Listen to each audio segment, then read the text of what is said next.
লাইভে এসে আমি কি বলবো? আপনি আমার রাজনীতি শিখিয়ে দিবেন? রাজনীতি আপনাকে না, আপনি এভাবে বলতে পারেন না। আপনি কেন আমাকে বারবার আপনি বক্তব্য শেষ করুন। আপনি যদি মনে করেন যে আমরা রাজনীতি আপনার বক্তব্য শেষ করুন। ব্যাপার না, আপনি কেন আমাকে বারবার থামাবেন? আপনি আমার চেয়ে অনেক আগে করেন। আপনি তো না, রাজনীতি বয়স আমি আপনাকে থামাইছি। আপনি যে বলতেছেন রাজনীতির অভিজ্ঞতা, রাজনীতি বয়স আপনার কত? ভাই রে, আপনি আপনি অপেক্ষা করুন। ছাত্র রাজনীতি করতে ছাত্র রাজনীতি এই জায়গায় আসেন। আমাকে কেন আপনি বারবার আজকে রাজনীতি থামাচ্ছেন? আইসা সংগ্রামের সেক্রেটারি আপনার বলছে আপনাকে শিখাবো। রাজনীতি শিখার তো শেষ নাই। আপনি শিখবেন। আপনার শিখার আরো সময় আছে। আপনি আমিও সব কথা আমাকে শিখাতে পারেন না। আমরা শেষ- এই উপদেষ্টাদের মধ্যে শুধু দুইজন উপদেষ্টার কথা বলি, নাম বলবো না। দুইজন উপদেষ্টাকে বিভিন্ন সময় আমি ফোন দিয়েছি যে আমাদের প্রোগ্রামে একটু আসেন, বক্তব্য রাখেন অতিথি হিসেবে। আপনাদের মতন মানুষ যদি প্রোগ্রামে আসে তাহলে এই বিষয়টা আসলে মানুষের কাছে বেশি দ্রুত ছড়িয়ে পড়ে। প্রোগ্রামটা কি? হাসিনার পতন।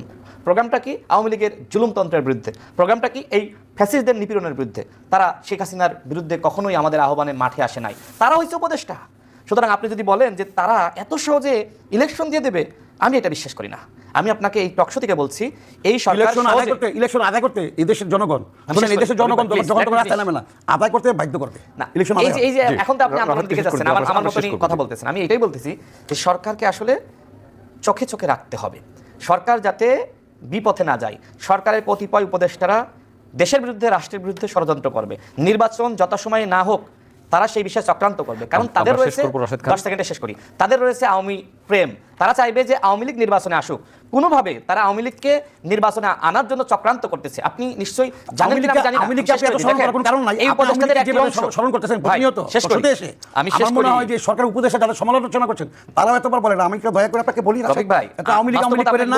শুনেন, এত আওয়ামী লীগ করে না। আওয়ামী লীগ যারা করে তারা আওয়ামী লীগের কথা আজকে বলতেছে না। তারা তাদের 15 আগস্টে খিচুড়ি রান্না করে না। তারা জাতীয় দিবসগুলোতে একটা ব্যানার নিয়ে যায় না। আওয়ামী লীগের দেশে রাজনীতি হিসেবে দাঁড়াতে পারবে, এটা আমি বিশ্বাস করি না। এরা দাঁড়াতে পারবে কোন মুখে? না, আওয়ামী লীগ কোন মুখে দাঁড়াবে?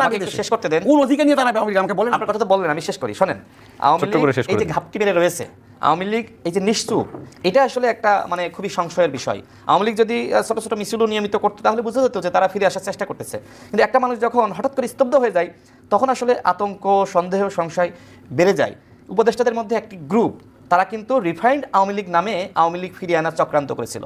এমনকি আমাদের সাথে তো আসলে বিদেশিদের বিভিন্ন সময় মিটিং হয়, তারাও আমাদেরকে বলেছিল যে আওয়ামী লীগকে আপনারা কেন ব্যান করবেন, আপনারা আওয়ামী লীগকে নির্বাচনে এনে হারিয়ে দেন। তাদেরও কিন্তু আওয়ামী লীগের প্রতি সমর্থন রয়েছে। প্রধান উপদেষ্টা নিজেও কিন্তু বারবার বলেছে যে আওয়ামী লীগ নির্বাচনে অংশ নিবে কি নিবে না সেটি আওয়ামী লীগের দলীয় কেন বলেছে। আমি শেষ করি, আওয়ামী লীগকে ব্যান করা না করার পক্ষে আমিও ছিলাম না। আপনাকে আমাকে যদি বলেন, আমি শেষ আমি বলবো যে আওয়ামী লীগ এমনি শেষ হয়ে গেছে, ভালোভাবে পৌঁছাবে না। আওয়ামী লীগ এমনি শেষ হয়ে গিয়েছিল।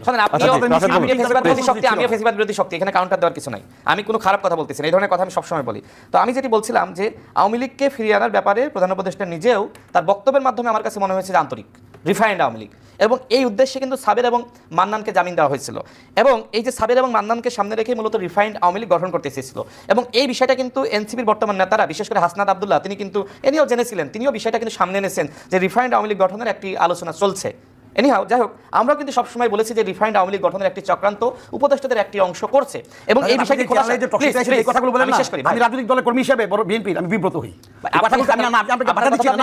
আমি বিব্রত হই। আপনি যে কথা শেষ করে দিই। না, এই কথাগুলো খুব বিব্রত শেষ করি ভাই। না, আপনি যে বলেন যে ভিতরের কথা আওয়ামী লীগের, এগুলো দেশ জাতীয় কিন্তু জানে না, এগুলো বিব্রত করার কথা। বিব্রত করার কথা বিব্রত হলে আপনি না, আমি না জাতিকে বিব্রত করার কথা। সাথে আমার আপনার কথা না, আপনি বিব্রত যে আপনার টেবিল টকে বললেন আপনার ঘরে, আপনার রাজনৈতিক অফিসে, আপনার অফিসে আপনি চ্যানেলে আইসা ভিতরে কথা কিন্তু বিএনপির অন্যদের আসলে আপনার মত ওটা না, আপনি যে কথা বলতে না, আপনাকে প্রশ্ন করি যে কোথায় কোথায় আলোচনা হচ্ছে। আপনি এভাবে কথা বলতেছেন কেন ভাই? টকশোতে আমরা রাজনীতি আমরা ঘুরে এসে আপনি এভাবে আমার কথা আপনি বলতেছেন মান্নান কারখানা, আপনি যে আওয়ামী লীগের মত স্টাইল ফলো করতেছেন। হোয়াট ইজ দিস ভাই? না, অথেন্টিক আমরা কি ঘুরে এসে জুড়ে বসছি? আপনি কিভাবে কথা বলেন? বিএনপির অন্যদের আলোচনা করেন। আমরা শেষ করে বারবার আমার কথা আমি আওয়ামী লীগের ভয় আপনি অস্থির হয়ে গেছে। এটা উচিত এটা আওয়ামী ভয় আপনার সমস্যা না, আপনি তো আওয়ামী ভয় কেন? আপনি এরকম করতেছেন না, দুঃশাসনটা আপনি ভয় পান কেন? রাসেল সাহেবকে শেষ করতে দিন।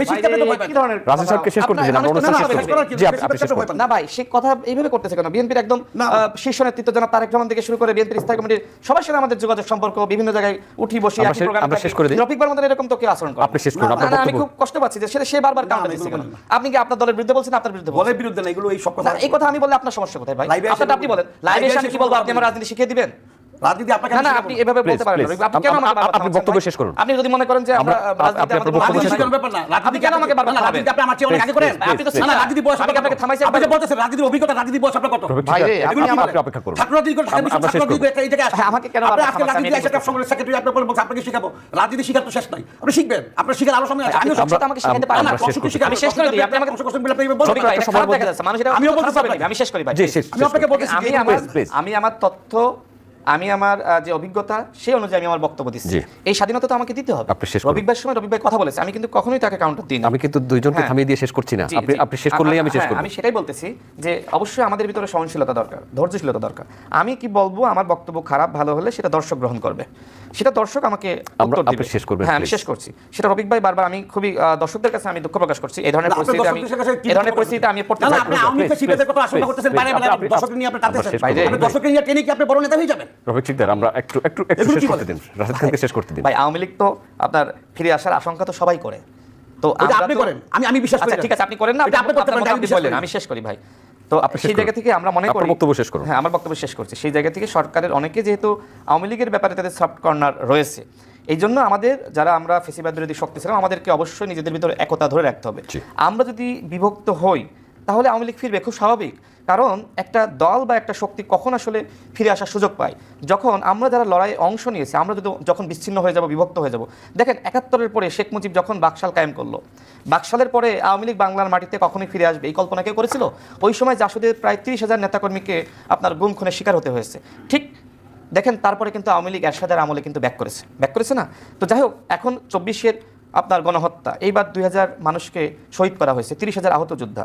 আমরা যদি আওয়ামী লীগকে ওইভাবে আসলে ভ্যাকসিন দিয়ে তাকে নিঃশেষ করে না দিতে পারি, আওয়ামী লীগকে বিভিন্ন জায়গায় আমরা তাদেরকে প্রোটেকশন দিই, তাহলে আওয়ামী লীগ তো ব্যাক করবে, খুব স্বাভাবিক। আশঙ্কা তো থাকতেই পারে। এখন আশঙ্কা যাতে বাস্তবে পরিণত না হয় সেই জন্য আমাকে ব্যবস্থা নিতে হবে। আমি তো সেই কথাগুলোই বলতেছি যে এই উপদেষ্টাদের অবশ্যই আওয়ামী লীগের সাংগঠনিক কার্যক্রম নিষিদ্ধ করেছে। দেখেন, আওয়ামী লীগের সাংগঠনিক কার্যক্রম নিষিদ্ধ করার পরেও যেভাবে আসলে আওয়ামী লীগের নেতাকর্মীদেরকে গ্রেপ্তার করা দরকার ছিল, আমরা দেখেছি যে ২৮ অক্টোবর ২০২৩ সালের ২৮ অক্টোবর বিএনপি 10 সেকেন্ডে শেষ করব, বিএনপি জামাতে ৩০,০০০ নেতাকর্মীকে গ্রেপ্তার করা হলো। এত বড় গণ অভ্যুত্থানের পরেও সরকার এখনো পর্যন্ত ৩,০০০ ওই রকম আওয়ামী লীগের নেতাকর্মীকে গ্রেপ্তার করে নাই। তার মানে কি? তার মানে সরকার অবশ্যই আওয়ামী লীগকে প্রোটেকশন দিচ্ছে। এখন এই কথাগুলো যদি আমি টকশোতে না বলতে পারি, আমি কোথায় বলবো আমি জানি না।